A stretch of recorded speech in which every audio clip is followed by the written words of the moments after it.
Welcome to Conversations with the Authors. Welcome back, ladies and gentlemen, to Conversations with the Authors. I'm your host, Daniel. I'm Daryl. I'm Sandra. And I'd like to thank you all for pressing the play button and tuning in as always. I'd like to thank Alexander Nakarada for the music which he provides every episode, which I'm just a big fan of. Today we're going to talk about, and remember, this is not a TED Talk, this is just our opinions based off of writing experience and so forth. Today we're going to talk about a balancing act. We're going to talk about navigating the fantasy world and reality in writing. And your Eric Hoffer nominated, highly rated fantasy sci-fi novel, How Nicolas Became Santa Claus. You did this. But Nicolas is not strictly based off of a reality figure. I mean, you took liberties with his story for real. So, how did you decide then to blend fantasy and fiction together? You know, I really think that it was a necessary part for the story because we had to have enough reality so that people could relate to it, but it was a fantasy. Right. And we had to do that. Use our imaginations and take things beyond what one might consider reality. Right, because you, Sandy, were exploring, as the book entails, how Nicholas became the man we know him to be as Santa Claus. Correct. And though there's a shred of truth behind Nicholas and his Catholic sort of beginnings, that's basically where the reality ends. So why was it important for you to sort of, stop the buck there, so to speak? Well, because the experiences and curiosities of children, Mm-hmm. they mostly think everything is magical. I like the way we did it, you did it, and the things we thought of, because it was fun. It was fun. It was fun. I mean, we live in reality every day. Every day, we have to contend with reality. Mm-hmm. And one of the things that we do as human beings, we try to escape that a little bit. Whether we muse, we dream, we watch a movie, we read a book, we want to get away from that. I wanted to get away from it. And I think it was a necessary part of this story. And that sort of answers my second question a little bit, which is why is it important to strike that balance between fantasy and realism? Why not go all in one way or the other? Because there's a point where if you're going Mm-hmm. all the way fantastical Mm-hmm.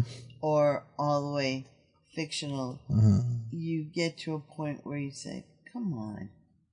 Mm-hmm. I think what we wanted to do was make the story believable. Right. I was believable going to say, and relatable. I was going to say that's sort of what makes it work. It's kind of like going to Disney World, right? Exactly. There's this escapism that happens. I mean, when you go to Disney, I went for my very first time, just recently. And there is this escapism that happens. My whole adult life sort of disappears into this fantasy world created by Disney and the corporation. And while there's realistic elements there, there's also this fantasy there that really lends itself. It bridges the gap, so to speak. And I think that's like you were saying, Daryl. I think that's what makes it work, is that there's a little bit of reality to anchor everything to. It makes it comfortable. It's almost like a transitional point too, Right. But having both elements makes it comfortable. Yeah.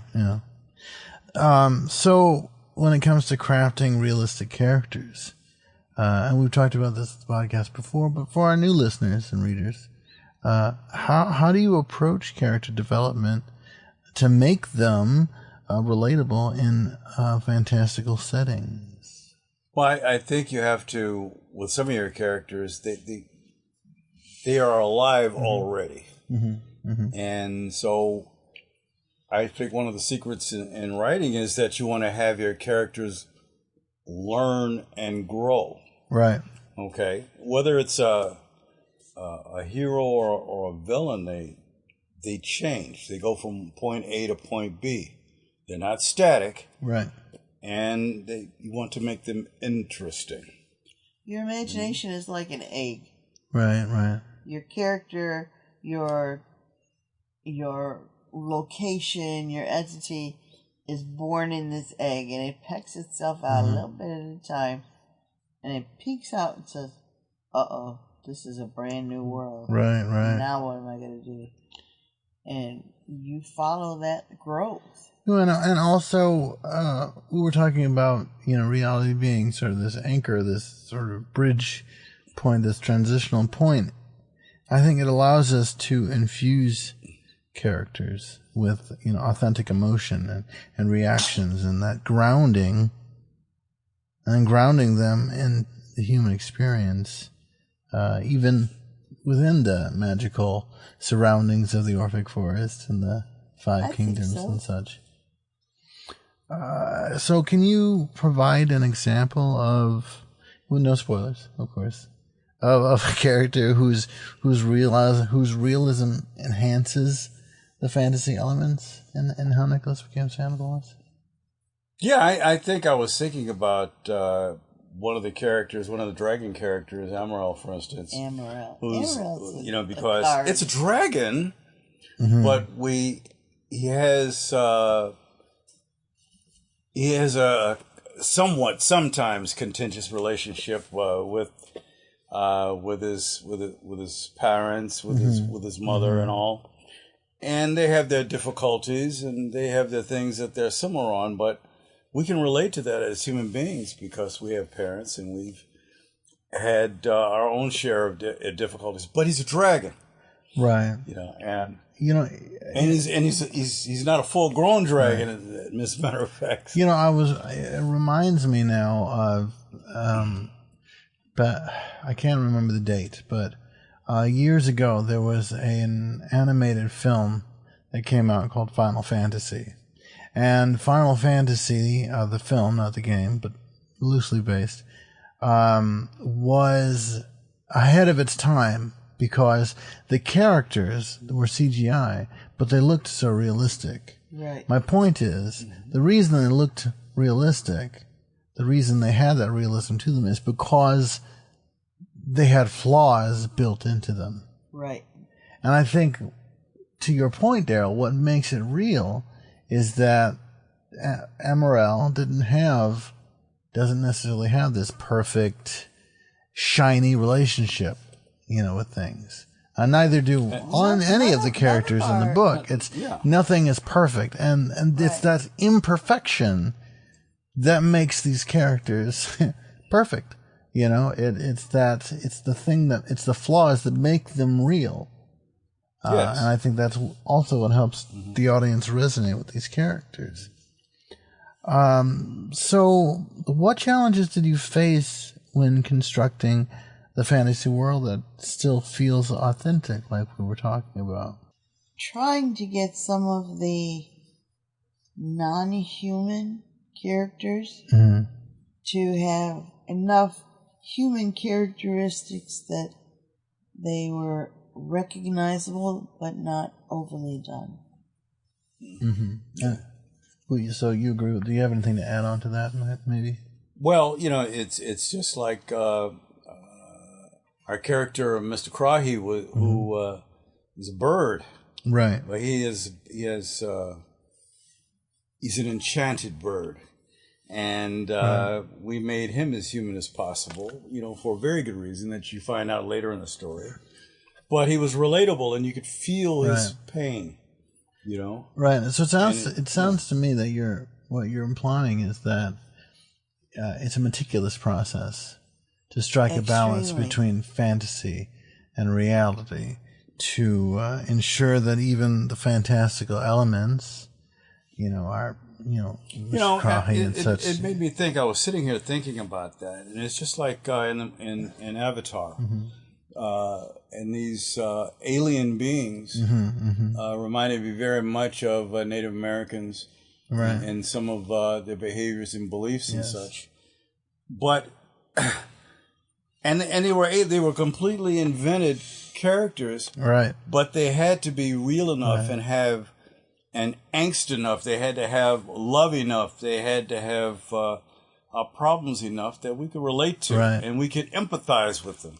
Right, which they had to be have all the emotions and foresight that we do to interact with each other. And so, a human being has a limited repertoire of emotions, and we express laughter and tears and surprise and puzzlement and all these and many, many more. But out there in the universe, who knows what other emotions there are that we have no concept of. But we couldn't give those characters those emotions, number one, because we didn't know what they were, and number two, we couldn't relate to it. And I guess, again, that I suppose it sort of answers my next question, if you can elaborate on it, is how does the fantasy world reflect or comment on the real world? And it's interesting you mentioned Avatar, because that idea of their lands being destroyed is reminiscent of the plight of the indigenous people, the Europeans and the colonizers and such, as it is with a lot of other people around the world. And it's something that we can relate to, whether we speak the language or not, understand the culture or not. We have an understanding of what it's like to have your home taken from you. And it was the same thing with the Oddlings in our story, because the villain in the story is... Well, he's kind of absconding with the Oddlings' magical powers. But he was using them as a resource, right? Like you would anything that you would dig up out of the ground, instead of considering their sentience. Right. Instead of asking for it, he just took it. Right. Took it. He is, as many people do, certainly as many when people they have. interact with other nationalities and cultures, they consider that they might consider not up to their. I mean, again, standards. there are these universal themes, and which allow us to reflect on sort of contemporary issues.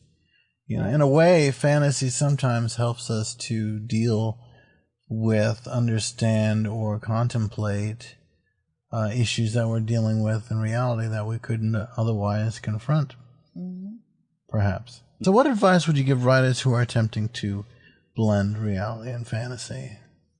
read a lot. Read a lot, use your imagination, and curb your inhibitions. Right. So Don't be afraid to pretend, to play, to use your imagination. If you get stuck, ask your kids. Right. I would say that writing and trying to incorporate fantastical elements and balance, reality is kind of like a soup or a dish that you're cooking. From a chef standpoint, you don't want to dump all your seasonings at once. You want to start off with a strong foundation. In this case, perhaps start off with a strong foundation of realism. Your case might be introducing who Nicolas is, or in Avatar, it might be introducing what the plight of the people were, and then slowly introduce those other seasonings, those other elements that make it fantastical. Well, it's really building up the story, just like if you were listening to classical music and the music began to build up. It would build to a crescendo, and so it's like in the fight scenes in the story.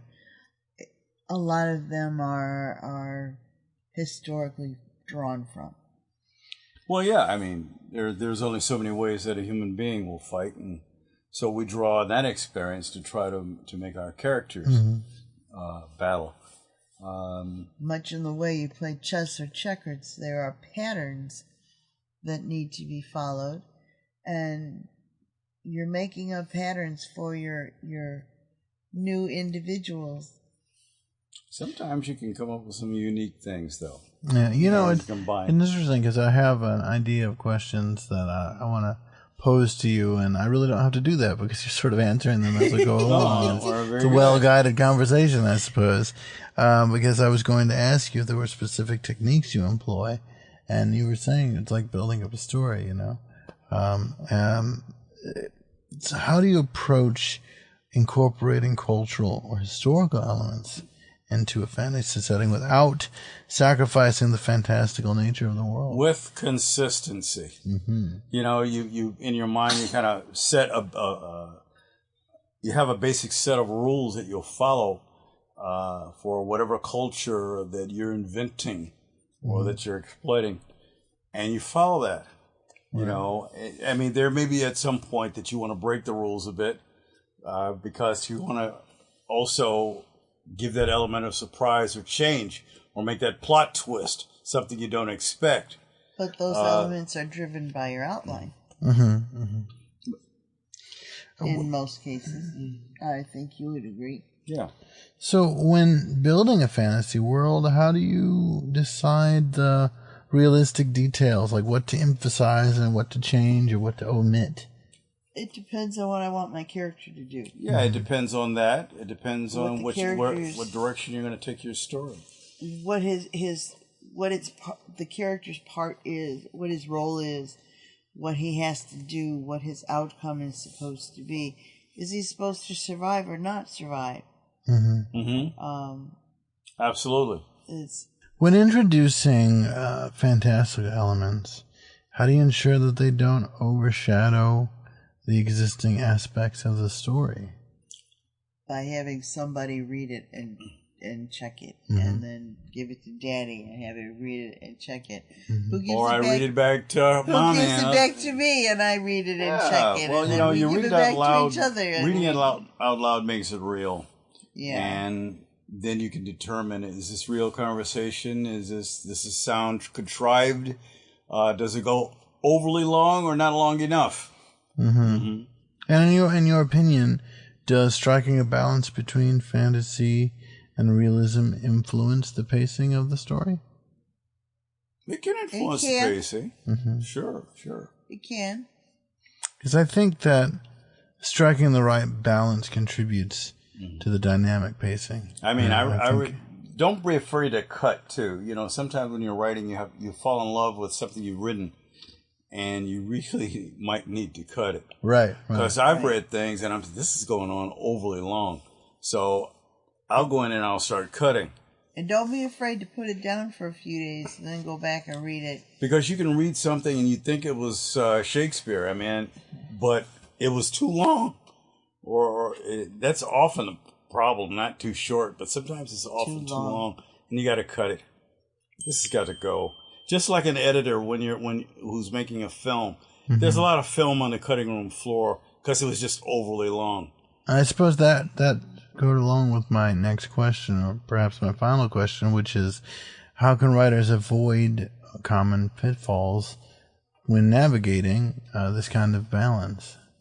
Well, you take the story out of your mind. You've already put it on page, but it's still kind of in your mind until you read it out loud and somebody else is listening to it, right, including yourself. Right. Because we can be a little biased towards our own writing. Right. Oh, that sounds so great, like Ralphie from the Christmas Story. Right. In this world of AI, don't be afraid to have your computer read it to you, and don't be afraid not to not completely use AI for anything. You really trust your ability to do things, because I feel like sometimes it's the only way to really learn and grow is to write your own stuff. I'll tell you, as a dyslexic, I'd never when we wrote the story, I'd never heard of AI. AI wasn't really a thing. No, it What wasn't. I did know is that there was a program that was offered for dyslexics where you could type Right. and then it would read back what you typed. And there were a few times when I had it reading, the computer reading back to me, and I stopped and said, I did what? Right.